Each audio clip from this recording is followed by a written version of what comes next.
guess I'll start with the injury update. Really, there's no status change. Juwan came out and did some stuff early on, and then he went back into the training room. If we played a game today, he would not be able to play. So, Andre is not ready to do anything just yet.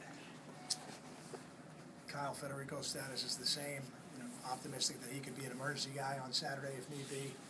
But even that is in question still until I can see him do something full speed with a rush. It's hard to put a guy in the game. I probably would not do that. Anybody I'm leaving out? What about Blau? He's okay. KG was back with us today. He's good to go. He'll play and do all the things he always does for us. So that was good. He's feeling much better today. Kyle, was the plan for Juwan to go back in after a little bit and just get him back into the mix? Or? With these type of things, there really is no set plan. It is, we have an idea of what we're going to try to do, and then we evaluate it after we try, and we just felt he wasn't ready to play football today. So it was in our best interest to get him off his feet and get him and continue to rehab him and see where we can get him for tomorrow.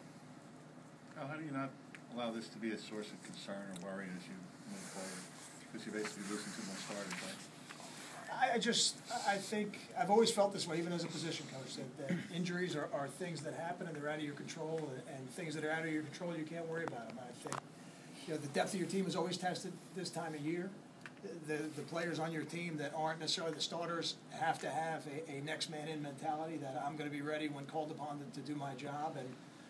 And again, because there's no control of it, we don't, other than trying to determine whether or not he's going to play, we don't spend much more time than that in thinking about it. Does your approach change with injuries, knowing that you have 3 games in 12 days, essentially, and how guys, whether they could play less than 100%? I mean, how are you philosophically on that? It really doesn't. For me, and again, I can't speak for other coaches and how they do it. The situation we're in right now, we are not thinking about anything other than the Cincinnati game.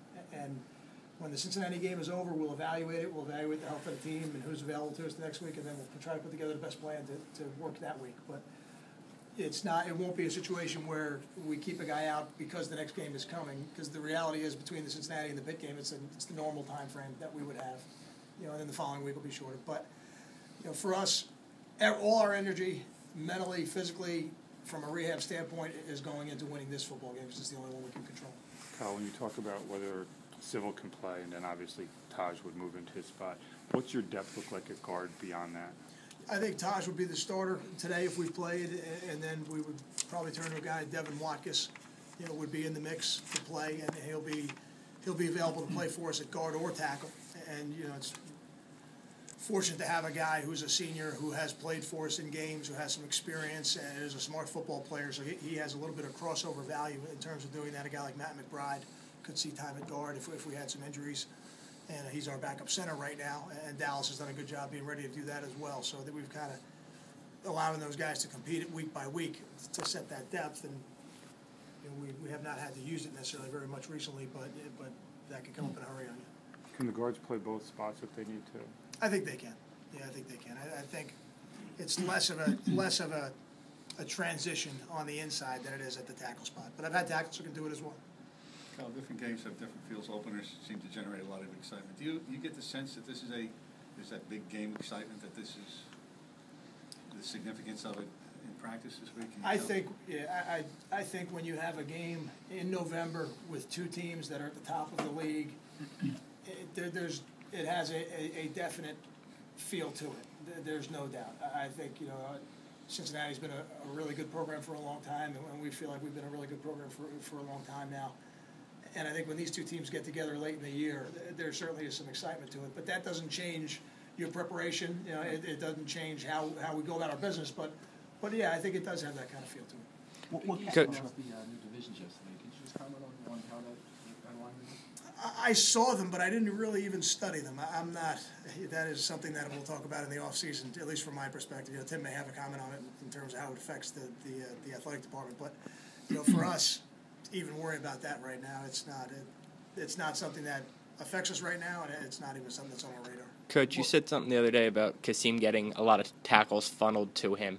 Kind of begs the question, how good a year is Baharnis having? I mean, it's kind of maybe flying under the radar a little bit from our perspective, but I'm sure not from you guys. I think Steve's done a tremendous job, and I think every defense, in most defenses, your linebacker spots, they seem to make a lot of plays, you know, and a lot of the work that the guys up front do to make sure the ball goes in the right direction to the linebackers that you want it to go to, they generally don't get noticed for it. But Kasim has a lot of plays in our defense that get funneled his way. He does a great job of getting the ball on the ground, and Steve does a tremendous job of what he does on our defense, and he really plays a couple different roles within the game. You know, as the middle linebacker, he sets the front, he makes the adjustments, and then on third down, he rushes the passer for us in a defensive end role.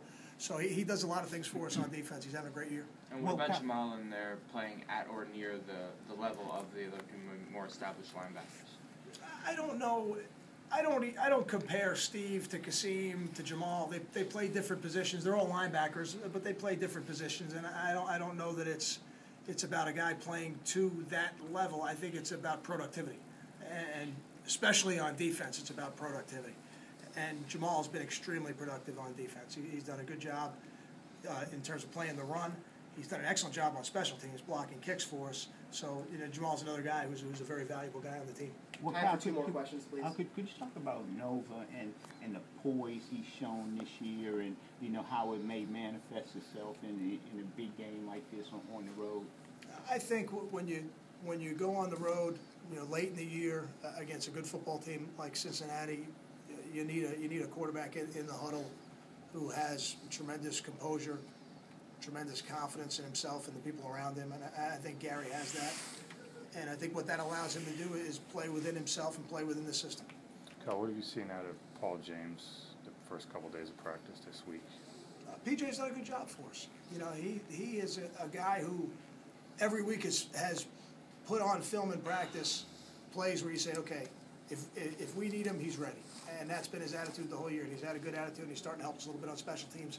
So, you know, I have confidence in PJ that if he needed to go in the game, he would do a good job for us. Thanks, guys. Thank you.